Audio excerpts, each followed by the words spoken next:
우리 온 마음 당해서 하나님을 사랑하십시다. 아멘. 우리가 드라마나 소설을 이해하기 위해서는 그 스토리의 상황 속으로 들어가 봐야 합니다. 실제 내가 그 사람이 되어보는 겁니다. 그게 주인공이든지 조연이든지 상관없습니다. 그 상황 속에 들어가서 내가 어떻게 할까 하면서 우리가 함께 그것을 생각한다면 훨씬 더 그 내용을 깊이 이해할 수가 있게 될 것입니다. 그것은 성경 말씀도 예외가 아닙니다. 제가 아주 오래전에 용서 세미나에 참석한 적이 있습니다. 강사님께서 요한복음 8장을 강의를 하셨어요. 요한복음 8장에는 가늠하다가 현장에서 붙들려 잡혀온 여인, 그리고 그를 향해서 볼을 들고선 선생님 어떻게 할까요? 하면서 예수께 다구치는 바리새인과 율법학자들의 그 모습이 나오고 있습니다. 근데 그걸 설명하던 그 교수님은 갑자기 설명을 그치고 나서는요, 즉석에서 역학을 시켰어요. 여기서 이제 가늠할 여인은 자원자, 또 상내남자, 또 그 여인의 남자, 또 바리새인, 혹은 율법법사다, 그리고 예수님, 그리고 나머지 군중입니다. 저는 그 가늠한 여자의 남편 역을 제가 맡게 됐어요. 근데 막상 그걸 하는데 말입니다, 제가 참 놀랐어요. 충격을 받았습니다. 전문 연기자가 아니거든요. 즉석에서 뽑았어요. 근데 얼마나 생생하게 그걸 연기를 하는지 말입니다. 정말 놀랐어요. 제가 막 그 여자에 대해서 어떻게 네가 그럴 수가 있느냐고 막 제가 들이치니 그 여자가 항변을 하는데, 놀랐어요. 얼마나 강하게 항변을 하는지. 당신한테 언제 잘해준 적 있어? 막 내드는데 제가 당황할 정도로 내가 그분이 막 흥분을 해갖고 막 그러는데, 저는 마치 말입니다, 마치 제가 그 현장에 있는 것 같은 착각을 받았어요. 어느 때 문득 요한복음 8장을 읽다 보면요, 그때 그 기억이 생생하게 살아납니다. 훨씬 더 본문을 깊이 있게 입체적으로 이해하는데 굉장한 도움이 됐어요. 우리가 그럴 때문에 성경 말씀을 읽을 때도 그 현장에 들어가서 때론 예수님을 되어보고 때론 주인공 혹은 조인에 대보면 훨씬 더 그 성장의 분위기, 성장의 이야기를 더 깊이 실제적으로 이해하는데 큰 도움을 받을 수 있습니다. 오늘 본문 말씀도 마찬가지입니다. 한번 여러분을 한번 룻이라고 한번 생각해 보십시오. 룻은 아마도 20대 후반의 젊은 여인일 겁니다. 당시에 10대 결혼을 했거든요. 넉넉 잡아 10년을 결혼생활을 쌓더라도 20대 후반의 나이일 것입니다. 남편이 죽었어요. 이제는 자유한 여로 돌아가도 되지만은 시어머니 나오미가 너무 쓸쓸해 보여요. 너무 안 돼 보였어요. 그래서 내가 일생을 걸고 시어머니가 함께 하겠다고 다짐하고서 시어머니와 함께 베들레헴에 돌아왔습니다. 그러나 좋은 마음을 가지고 왔지만은 누구 하나 반겨주는 이 없는 베들레헴이었습니다. 원래 베들레헴이란 말의 뜻은 떡집이거든요. 그러나 베들레헴 그 어디에도 나오미와 룻을 향한 떡은 없었습니다. 어쩔 수 없이 마침 볼이 추수인지라 밭에 나가서 이삭을 주어서 그거를 까불려서 먹는, 어떻게 보면 최하층의 삶을 살아갈 수밖에 없는 겁니다. 아무리 그래도 사실 사회적 최빈자가 되어서 젊은 여인이 남의 집 추수마당을 다니면서 이삭을 주워다 먹는다는 것은 참 쉽지 않았을 것 같아요. 왜 젊은 루디이라고 자존심이 없었겠어요? 왜 부끄러움이 없었겠어요? 그러나 먹고 사는 문제가 워낙 심각하고 막상 목구멍이 포도청이다 보니까 그는 나이 많은 시어머니를 대신해서 밖에 나갈 수밖에 없었을 것입니다. 룻은 열심히 자기 집하고 보아스의 추수밭을 따라다닙니다. 그 둘만 왔다 갔다 해요. 어디 한 군데 젊은 처자들 집에 밭을 간 적이 없고 가다 보면 수많은 사람들이 룻을 바라봤을 것입니다. 그 중에는 호기심을 가지고 바라본 사람도 있는가 하면은 우명한 눈길을 가지고 끈적끈적한 눈길을 가지고 룻을 바라보는 젊은이들의 시선도 있었을 것입니다. 그 모든 시선을 한 몸에 받으면서 그러나 룻은 올곧게 집하고 밭 사이를 왔다 갔다 하고 있습니다. 그러던 어느 날 시어머니가 흥분해가지고서 뭔가 평소 다른 모습을 가지고 시삭 주우러 나가는 룻을 잡아요. 야, 룻아, 따라. 내가 너에게 안식과 평안을 줘야 되지 않겠느냐. 그 말이 무슨 말인지 알지 않습니까? 이제 내가 너한테 내가 결혼할 수 있도록 내가 길을 터줘야 되겠다. 내가 그 일을 해야 되겠다고 난데없이 시어머니가 그 말을 하는 겁니다. 처음에 놀랐을 것입니다. 그 말이 무슨 뜻인지 알거든요. 사실 나오미와 함께 베들레헴에 올 때 아예 포기한 여인의 꿈이었습니다. 결혼도 아이를 낳기는 모든 인생의 꿈도 다 포기하고 내 한 목숨 시어머니에서 섬기겠다고 다짐하고 온 룻에게는 정말 이건 없어난 소식이었습니다. 그런데 그 상대방이 누구도 아니고 이제까지 자한테 호의를 베풀어준 보아스인 날 더욱더 마음이 떨렸을 것입니다. 그래서 시어머니 말씀대로 그 칙칙한 과부의 옷을 벗어버리고 목욕제기하고 향기를 바르고 그리고 그 중에서 깨끗한 옷을 입고 어수만 저녁 때 길을 났었죠.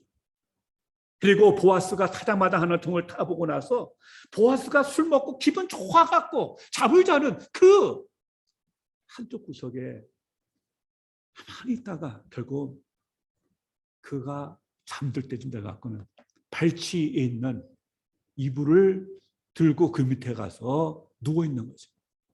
그리고 밤중에 아마도 보아스가 으스스한 어떤 한개 몸을 막 잠이 깼을 것 같아요. 딱 보니까 뭔가 부딪히는 게 사람이거든요. 내가 누구냐고 물으니까 뭐라고 대답합니까?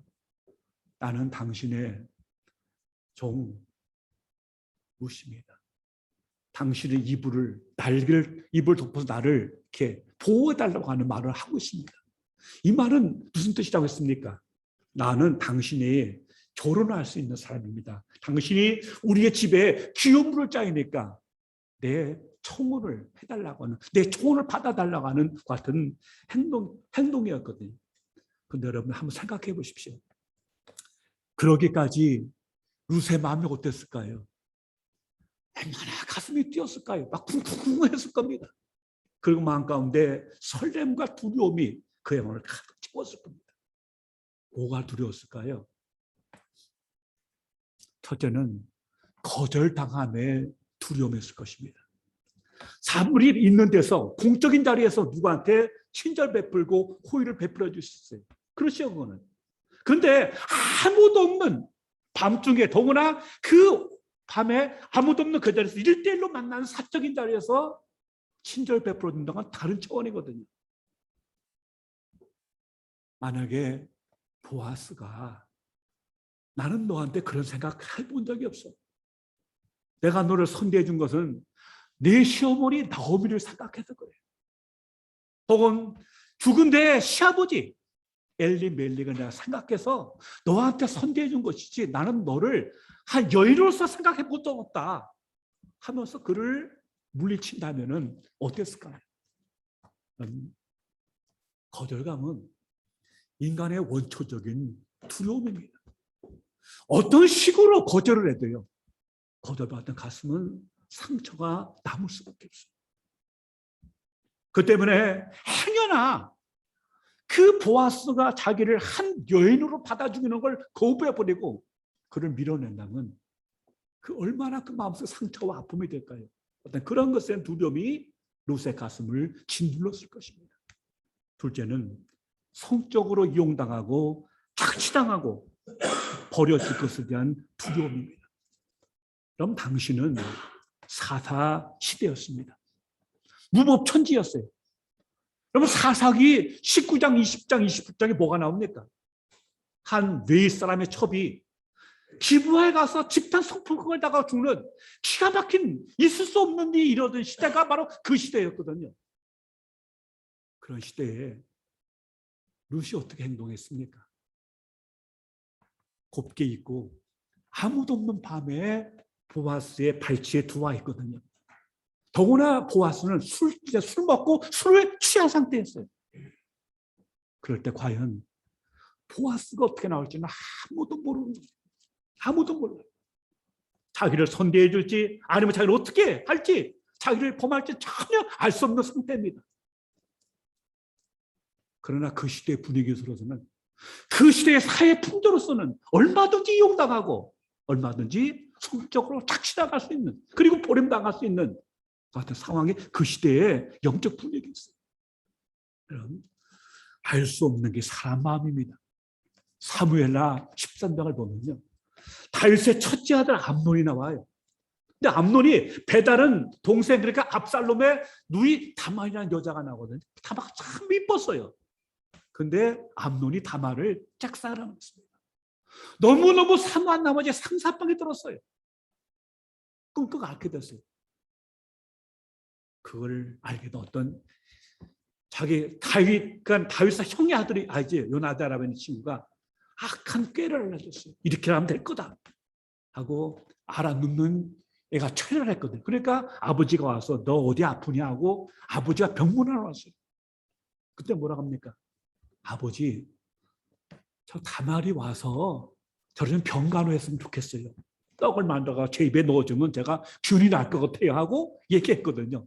그러니까 뭐 그렇지 뭐 해갖고 다윗이 다말한테 통 빼갖고 너 오라비가 이렇게 아파 있는데 가서 떡 좀 해주라고 시켰어요. 다말 아무 없이 와서 떡을 만들어갖고 하는데 이 암논이 다 내보냈어요. 다 내보내고 야 네가 내 침실에까지 와서 네가 먹였으면 좋겠다고 하거든요.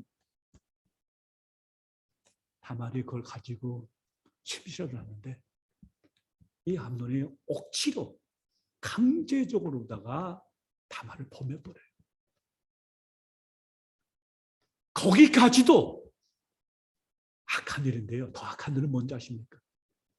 이제까지 상사병이 날 정도로다가 다말을 사랑했는데 사모했는데 막상 제 욕심을 채우니까요. 그 순간 한없이 다말이 미워진 거예요.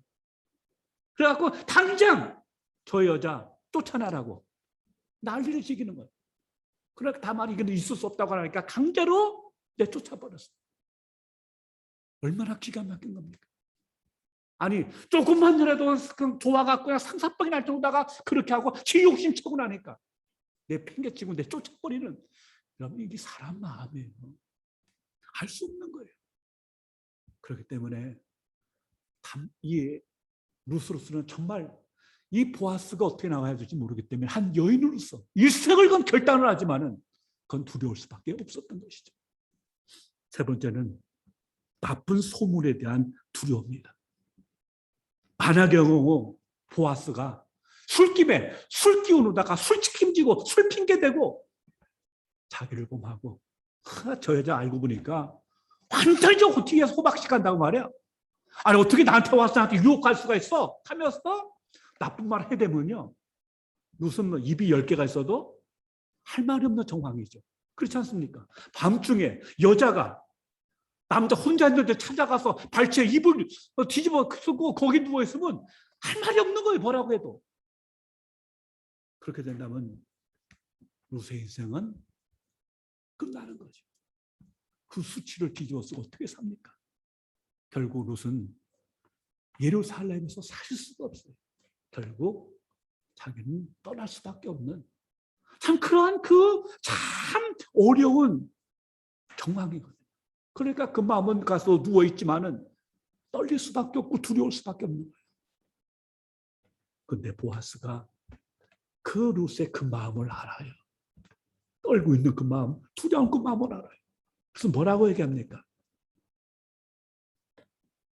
첫째는 여호와께서 내게 복을 주시기 원한다고 하면서 그를 축복합니다. 칭찬을 해줘. 그리고 네가 나를 찾아온 이것은 내게 혼인 요청을 한 것은 너희 처음이 이내가 나중 이해가 더 좋다고 이렇게 하면서 그를 칭찬해줘요. 그래도 이어질 말이 뭡니까? 오늘 11절에서 딸아 두려워하지 말아라. 내가 다 행할 것이라고 하는 말을 통해서 룻의 그 떨리는 마음을, 두려운 마음을 안도시켜 주시고 그 마음에 평안을 주는 것을 본문에 말씀하고 있습니다. 룻이 얼마나 가슴을 쓸어냈을까요? 아마 그 말을 듣고 안도와 감사에 눈물을 흘렸을지 모릅니다. 아, 그 순간에 하나님께 나를 이렇게 당신 품에 안아주시구나 하는 어떤 그런 느낌을 가졌을 것 같습니다. 근데 반전이 있어요. 이 12절에 뭐라고 합니까? 참으로 나는 기업을 물을 자이나 기업 물을 자로서 나보다 더 가까운 사람이 있다고 얘기합니다. 마치 참으로 확 껴있는 것 같아요. 무슨 말입니까? 내가 너의 기업 물을 짠 건 맞다. 그러나 법적으로는 나보다 더 가까운 사람 우선순위가 있다고 하는 사실이죠. 그러면서 뭐라고 합니까? 13절에 너는 여기서 머무르라. 아침에 내가 만날 것인데 그 사람이 자기의 책임을 다한다 같으면 난 그 사람한테 양보하겠다. 근데 만일 그 사람이 자기의 책임을 맞지 않겠다 하면 내가 하늘 두고 맹세하는데 내가 반드시 너의 소원을, 너의 혼인 요청을 받아주겠다고 하는 같은 말을 하고 있는 것입니다. 여기 보면 참 보아스의 인격이 대단합니다. 사실 밤중에 한적한 그 시간에 젊은 여인이 목욕 제기하고 자기 팔찌 이불을 들고 들어왔다는 것은 엄청나게 성적으로 예민한 시간입니다. 더구나 그는 술 취한 상태거든요. 그 상황에서 흔들리지 아니하고 어떤 헛된 욕심과 사심을 품지 아니하고 그는 명확하게 일의 우선순위를 그가 살피고 있습니다. 내가 기업물을 자된 것은 사실이지만 나보다 더 가까운 사람이 있다. 그러므로 이 일은 공적으로 이루어져야 한다.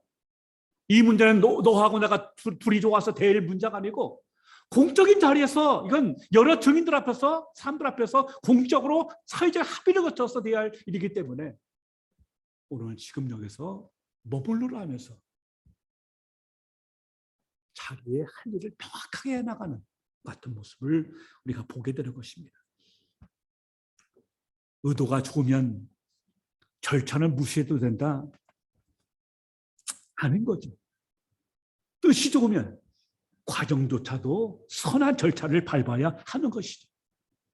그래서 보아스는 그 밤에 룻을 여기 그냥 머무르라 하면서 있게 하죠. 내가 내일 이 일을 처리할 것이다. 그리고 만일 그 사람이 자기의 책임을 원치 않으면 난 반드시 내가 너의 소원을 내가 들어줄 거라고 강조하고 있습니다. 그럼 하는 소리가 뭡니까? 너는 이곳에 머무르라는 겁니다. 지금 나갔다 돌아다니다 보면요. 만약 엉뚱한 누구 만나면 위험해질 수 있는 것이고 특별히 그리고 너는 뭐라고 얘기합니까? 이 밤에 여기서 머무르라 하고 그리고 나서 아침까지 있으라고 말하고요. 그리고 14절 보십시오. 룻이 새벽까지 그의 발치에 누웠다가 사람이 서로 알아보기 어려울 때 일어났으니 보아스가 말하기를 여인이 타작마당에 들어온 것을 사람이 알지 못하여 할 것이다 하였습니다. 이게 무슨 뜻이겠습니까? 무슨 현숙한 여인이었습니다. 정숙한 여인이었어요. 온 동네가 그걸 안다고 그가 말하고 있거든요.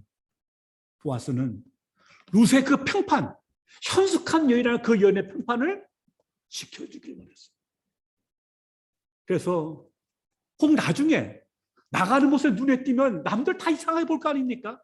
뭔가 이상하다 저거. 어떻게 저렇게 이 밤에 나와? 이 새벽에 나올 수 있어? 그러니까 그 여인의 평판을 지켜주고 그러기 위해서 나는 사람 눈에 띄지 않는 시간에 새벽에 일어나 가라고 그렇게 배려해 주고 있습니다. 그리고 룻이 갈 때 그냥 돌려보내지 않고 그냥 돌려보내지 않고 겉옷을 펴서 그 보리를 6번 되갖고 이걸 가지고 가라고 얘기하고 있습니다. 왜 그걸 했을까요? 첫째는 아마 나오미한테 보내는 자기 마음의 확증입니다. 그냥 말만 그렇게 했으면 잘 모르잖아요, 그걸. 특별히 나오미가 궁금해하고 있으니까 그 보리를 6번 데워줌을 통해서 자기가 한 말에 대해서 나는 확실하게 일을 할 거라고 하는 어떤 확증을 루시나 그 나오미한테 보여주는 것이 첫 번째입니다. 둘째는 뭘까요? 행여나 누구나한테는 그 루시 동네에 들어가는 모습을 누구 눈에 띄다 치십시다. 아니 젊은 여자가 밤에 뭐하고 이제 새벽에 들어가 하면서 누군가가 퀘스천마크를 가면서 그 애를 이상하게 볼 거 아닙니까? 그러니까 보리를 잔뜩 가지고 가면 뭡니까? 밤새 일을 하다가 이제 돌아가는가 보다 하면서 누가 봐도 그거에 대해서 이상하게 생각하지 않거든요. 그러니까 보아스는 그만큼 룻의 평판, 룻의 그 모든 걸 지켜주기 위해서 그걸 들려줌을 통해서 누군가의 의혹 혹은 왜곡으로부터 그 의견을 지켜주는 그런 면에서 이 보리 6대는 뭡니까? 일종의 통행증이 나갈 수 있어요. 셋째는 이제 추수가 다 마쳤어요. 그리고 다시 추수 때까지는 1년이 지나야 합니다. 그러니까 조금이라도 나오미의 가게에 보탬이 되고자 그 보리를 데워서 돌려보내는 것 같은 모습을 우리는 여기서 확인할 수가 있습니다. 자, 여러분, 만약 우리 집사님 보아스라면 어떻게 하실 것 같아요? 그 밤 그 상황에서 어떻게 하실 것 같아요? 쉽지 않은 겁니다. 이 타작마당은요, 사실 인간 세계의 아주 위험한 요소를 상징적으로 보여주는 장입니다. 특별히 술에 취했어요. 많은 사람들이 술 기운에 술 핑계대고 선을 넘어갑니다. 하지 않아야 할 행동을 하고 해서는 안 될 행동을 해요. 혹은 술을 먹여서 그러한 일을 하게끔 만들 때도 많이 있어요. 술을 핑계댈 때도 많이 있어요. 특별히 이 장면은 성적으로 아주 예민한 장면이에요. 얼마든지 오해할 수 있고 얼마든지 잘못 그릇될 수 있는 상황이 바로 이 상황입니다. 그런 상황에서도 보아스는 철저하게 자기 손을 지키면서 끝까지 이 룻을 품어주고 룻을 보호해주고 룻의 떨리는 마음을 그 마음을 안돈시켜주고 평안을 주는 정말 탁월한 인격인 것을 우리가 살펴볼 수 있습니다. 자, 여러분, 그런 의미에서 보아스는요 정말 그 마음이 너그러운 진짜 신사랑할 수 있어요. 그렇지 않습니까? 얼마나 많은 사람들이 자기 행동을 이상하게 놓고는 자기 행동에 핑계를 댑니까? 합리화를 합니까? 얼마든지 그럴 수 있는 상황이에요. 그러다가 그렇게 한들 누가 뭐라 할 수 없는 그런 상황이에요. 그럼에도 불구하고 보아스는 정신 차리고 공적인 일, 뭐가 우선이고 뭐가 후고 그걸 철저하게 지켜서 그야말로 룻을 보호해주고 지켜주는 마치 넉넉한 느티나무 같은 모습을 보여주고 있는 것입니다. 그런 면에서 보아스는 우리 주 예수 그리스도를 우리에게 보여준 예표라고 할 수 있습니다. 상처받고 상하고 위험하고 얼마든지 잘못됐을 상황에서 끝까지 우리 한 사람 한 사람을 지켜주시면서 평화와 안식과 참 평안 가운데 이끌어 가시는 이 주님의 모습을 우리한테 잘 보여주고 있습니다. 저는 그런 의미에서 성경 수많은 인물 중에서요 가장 그 인격적인 레벨이 높은 사람이 보아스라고 생각해요. 그럴 수 없는 상황이거든요. 진짜 신사죠. 근데 성경 보면 말입니다. 신사란 말이 또 한 번 나와요. 어디 나온지 아십니까? 사도행전 17장 11절에 보면은 베레아 사람들이 나와요. 바울이 가서 복음을 전하는데 우리말 지금 개정개혁판에는 베레아 사람들은 마음이 너그러워서라고 표현되어 있는데 개혁성경에는 베레아 사람들은 신사적이어서 그들이 말씀을 잘 받고 말씀이 그런가 하여 말씀을 늘 상고했다는 말씀이 있거든요. 그래서 그 말씀을 받아들이고 그 말씀이 과연 그러한가 상고하면서 그 말씀의 인격을 형성해 나가는 것 같은 모습을 보여주고 있거든요. 여러분, 우리가 어떻게 보아스 같은 참 신앙 인격으로 성장해 갈 수 있을까요?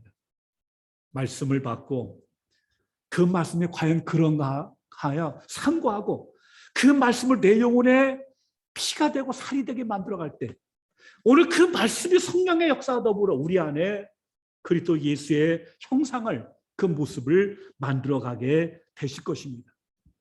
결국 보아스는 뭐냐? 하나님의 헤세드, 하나님의 인자하심을 그대로 드러내서 우리에게 구원을 주시고 생명으로 이끌어 가시는 예수 그리스도를 예표하고 있는데 오늘 우리가 같은 주님의 모습을 닮아가야 할 것입니다. 로마서 8장에서 바울은 말합니다. 우리를 예정하시고 불러주시고 우리를 노릇다 하신 목적이 뭐냐? 그 아들의 형상을 본받게 하기 위한 것이라고 말씀하고 있거든요. 오늘 우리가 정말 주님의 그 마음, 우리 속에 주님의 형상이 이루어지는 그걸 위해서 우리가 더 나아가야 될 줄로 믿습니다. 그러할 때 가시나무가 아니고 느티나무 같은 품이 넓은 인격이 되어서 수많은 이들을 평안 가운데 안식으로 이끌어가면서 예수 그리스도의 인격의 향기를 바라면서 사람을 생명으로 이끄는, 살림으로 이끄는 복된 삶이 가능하게 될 줄로 믿습니다. 말씀이 인격을 형성하고 그 말씀을 살아내음을 통해서 우리의 삶이 참으로 하나님의 선물이 되고 우리의 삶을 통해서 수많은 이들이 살림을 받고 생명을 얻고 안식을 누릴 수 있는 복된 삶을 살아가야 될 줄로 믿습니다. 이와 같은 은혜가 우리 모두에게 함께하게 되시기를 주님의 이름으로 축원합니다. 기도합니다. 아버지 하나님, 참 보아스라는 인물의 품이 얼마나 넉넉한지요. 두렵고 떠는 룻의 마음을 받아주면서 끝까지 인격 교대하며 그의 두려운 마음 속에 평안과 안도함을 주는 그 주님의 모습을 본받게 되기를 원합니다. 우리도 베레아 사람들처럼 혹은 보아스처럼 주의 말씀을 받고 말씀이 그러한가 살펴보면서 또 그리스도의 장성한 분량에 충만한 데 이르기까지 성장할 수 있는 하나님의 사람들을 되게 해 주시옵소서. 그래서 우리 통해서 더 많은 사람들이 구원받게 하시고 생명에 이르는 거룩한 역사가 있게 하시며 우리 존재가 다른 이에게 기쁨과 선물과 은혜, 하나님의 헤세드가 될 수 있도록 축복하옵소서. 예수님 이름으로 기도하옵나이다. 아멘.